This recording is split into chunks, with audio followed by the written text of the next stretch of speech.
Some sort of protest, I guess. Ronnie Corbett here, the lovely Rover 414, the car that I am currently using to block the door of my lockup. Can't get the driver's door open. It is cold, but look at that.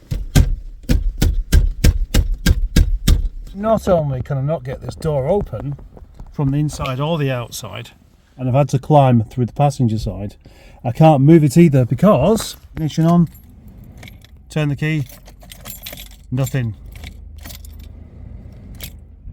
The spade connector on the starter motor is just a little bit loose. That means I've got to open the bonnet, give it a waggle, then turn the key. But I can't get out of the car. In fact, not only can I not get out of the car, how am I supposed to fix this? How can I get the door card off without being able to get the door open? This is a bit of a pickle. So now I've got to get back out the passenger door, release the handbrake and push the car a little bit because the car is right up to the door as a precautionary safety thingy. I can't open the bonnet because the car is right up against the door. So that means I've got to push the car out of the way before I can get into the bonnet so I can mess with the spade connector so I can start it, so I can move it out of the way. I just took the risk then with the electric window of putting it down, even though there's all the ice around the top. The risk of something coming apart there as well. Normally, when it's frozen, don't use the windows. Creates more problems. Anyway, that didn't, but it's not made any difference because I can't actually push it out of the way. Normally I can do. It's not a heavy car, it's not a big slope, but I can't get the grip. I can't get the grip. And then I've got to quickly lean through the open window and pull the handbrake up. Oh, right. I've got into it. I've got the bonnet open. I've got the engine started. So that has helped decide my purpose for being down at the yard today. Fixing something that yesterday wasn't broken. Just so I can be in the same place as I was the day before. This is really irritating. Do you know what's so irritating about it? The most irritating part about this is that this is a lovely clean car that is going to get dirty and just a bit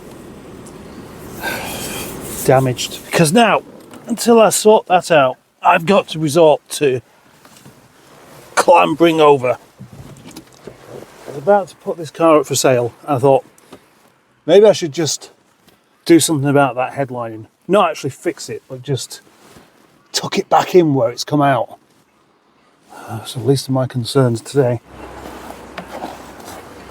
The problem with this is most of it's clipped on. That's fine. But it's that there. Obviously that is behind the dashboard.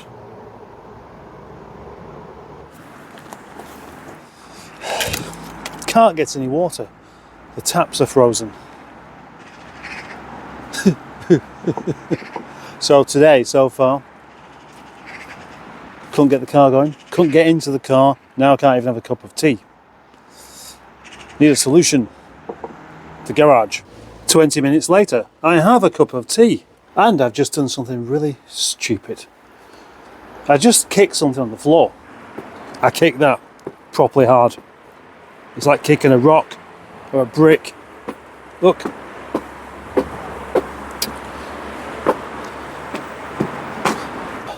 But beyond that, good news.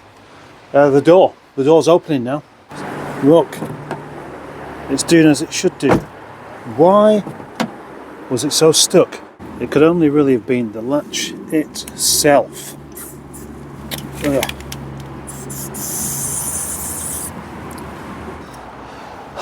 But now, as I have effectively saved myself a particularly uncomfortable job I didn't want to do, and the more I think about it, the more awkward that door card would have been to take off with the door in place, let's address that spade connector.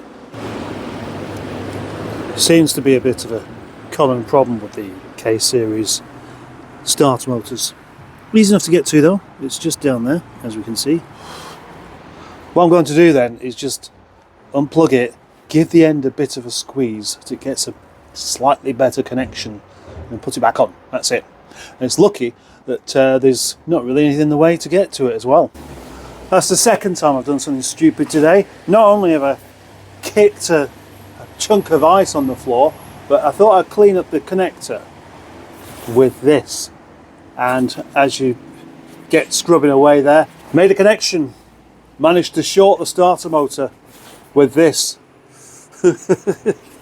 Now that I've unbroken the door and done something with the starter motor and the headlining slightly, I thought it's probably time to give it a vacuuming and then take some pictures, stick it up for sale. And I've spent the past 15 minutes looking for the keys. I got distracted. I had hold of them and I've got distracted by something, put them down.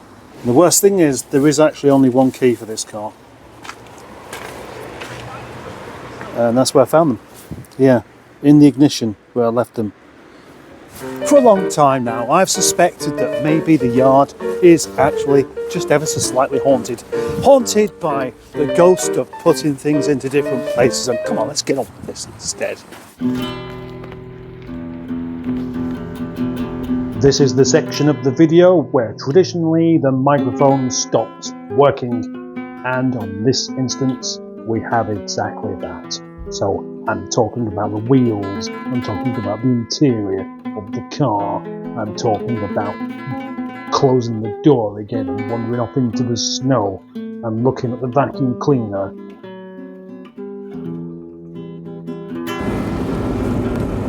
Driving Ronnie Corbett now. Cleaned it a bit, cleaned the wheels, vacuumed, reattached I think, drive the thing. Time for taking pictures of it, time for a no-nonsense sales pitch I think, and what better place to do a no-nonsense sales pitch than actually in the car whilst you drive it.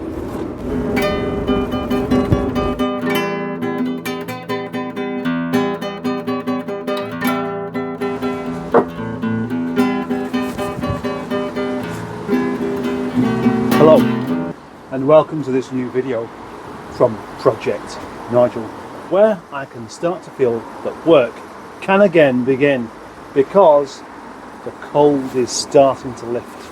The roof is starting to defrost. The snow has melted into the ground. Oh look, a squirrel. Hello little mate. And maybe, just maybe, there'll be enough water knocking around for me to have a cup of tea. The outdoor fish tank doesn't think so.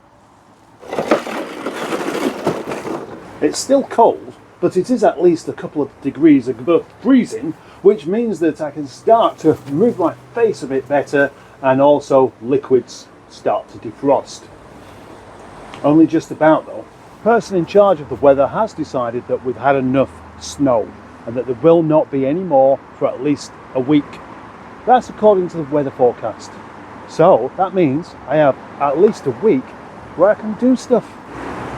Starting with getting this car up for sale. The cold related problems to that car are now over for the moment. But that's not it. Water's still frozen in here. I can't use the coffee machine. The toilet round the back, frozen over still. What about the other lockup? Hello Nigel. Yeah, to trample through the mud slightly into the dungeon where we can find access to the taps attached to my hose pipe.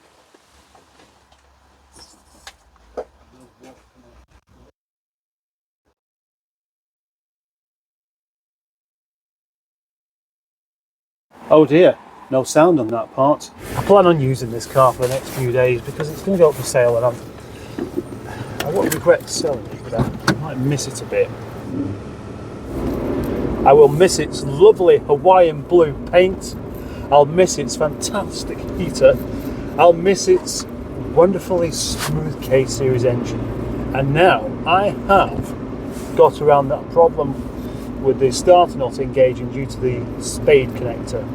It was just a bit crusted up. That was all there was to it, just what I thought. Short trip to the petrol station. There, that was a quick trip out.